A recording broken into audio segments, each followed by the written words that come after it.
Hello everybody and welcome to our next episode of Unmissed Connections. I'm Chris. Randy. And we're here excited because we've got our very first Ask Us Anything question that came in. Nick, thank you so much for sending in this question.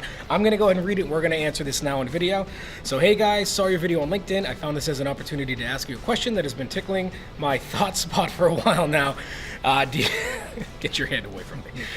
Do you think that the standard procedure for a sales process, cold, warm, or hot to close, has completely changed, even 180'd? With the increase in disruption in our day-to-day lives, I'm calling, for example, warm leads. Let me repeat, warm leads daily.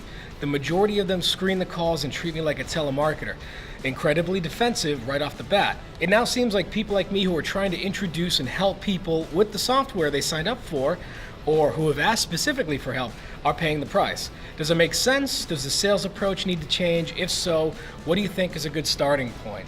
And so, I mean, what do? We've got warm leads, they're signing up for trials, they're signing up for ebooks or resources, and you're calling them and they're screening you and chewing you out. What do you do?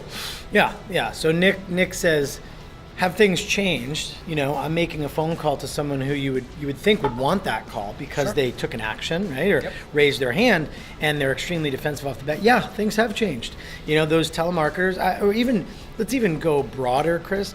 You know, I've been saying for a long time, and I think that there are a ton of people that have given salespeople a bad name. Of course. Right? It's just got that stigma associated with it. You know, Whenever you car buy a car, salesman, yeah. used car salesman. You know, a lot of salespeople, I think there's a lot of people in this day and age that are almost embarrassed to call themselves a salesperson at times, you know, Sure. around the Thanksgiving table to family. And it's important to constantly these days act the opposite of a salesperson whenever you can, and to disarm that defensiveness right off the bat. So my first tip to Nick, thank you, Nick, for writing in. My first tip is if you lead with an email first when you've got a warm lead to let them know you'll be calling. For instance, hi Maria, I saw that you downloaded our ebook. I'm going to shoot you a call to make sure it downloaded properly. Or, hey Brian, I see that you downloaded a trial. I'm going to give you a call to see if I can help you in any way. Sending that email first in order to give them a heads up you'll be calling can make all the difference in the world when you do actually call. And my only other advice for Nick is, I think a reason people get defensive is a lot of the times when they pick up the phone, the intro is just way too long. Oh yeah. Like, hey, my name's Randy. It's all about me. I'm from Time Trade. Here's what we do. No. When I call someone that's a warm lead, in this scenario Nick presented, is I would say, hi, Brian. You recently downloaded a free trial from our website over at Time Trade. My name is Randy, and I'm calling to make sure you're all set up. That way it disarms them right away, and they realize, you know, that you're not just one of those telemarketers. No, that's absolutely fantastic. And even just for those tactics on the sales side, I feel like on the marketing side, there's a few things that your marketing team can be doing too. And first off is when they do sign up for this trial or download a resource, there should be something on that landing page explaining that you might be heard from somebody or somebody might be reaching out to you to help soften that up, especially if you have that problem. The converse of that is when someone signs up for a trial, there should at least be drip emails or something welcoming them into the trial. In those emails, it should be talking to someone or talking to the customer or prospect that they're going to be reached out to by somebody. And even through marketing automation, if leads are assigned, you can use Marketo to figure out who's going to be reaching out. So if David or Maria is going to be reaching out to a specific prospect, you can use those names in there to help soften and warm that person up.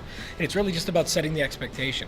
I think Nick's onto something. It's a broader topic, which is the atmosphere, the landscape has changed. That's what I'm saying, and that you have to strike early and often with value, right? That's true. You can't. You know, people get so many emails and so many cold calls that if you don't add value in the first 10 seconds or connect in the first 10 seconds or disarm in the first 10 seconds, you know, you may be out of luck, right? So I think whether it's cold calls or warm, I think you have to rethink. You can't. It's just not all about you, the seller, anymore. It used to be. You used to be able to send emails and make phone calls and say, hey, my name's Randy. Let me tell you why I'm calling, and let me give you this big spiel. No. You've got to put yourself in their shoes. It's got to be about them. Maria, you were interested in something. You came to our website and we're poking around. I want to thank you for that, and I want to help answer any questions you might have. And actually what you said just brought up another point, which is the amount of time or how soon you actually reach out to that person.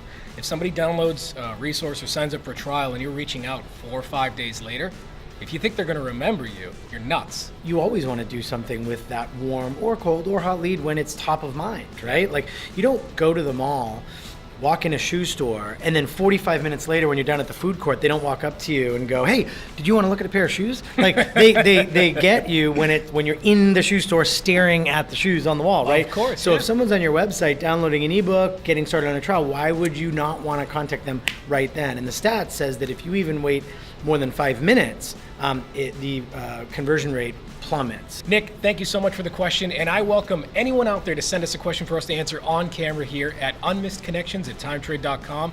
Nick, again, thank you so much for sending in our first question, and we hope to see the other questions that come in. Can they ask anything? Well, I already threw the paper. It's supposed to be done now. Yeah. Well, yeah, Okay. what do you want them to ask? No, I'm saying, when they write us questions, can they ask anything, or is it about sales? It's ask us anything. Okay, anything. Well, I mean, it should be about sales and marketing, but... Boxers.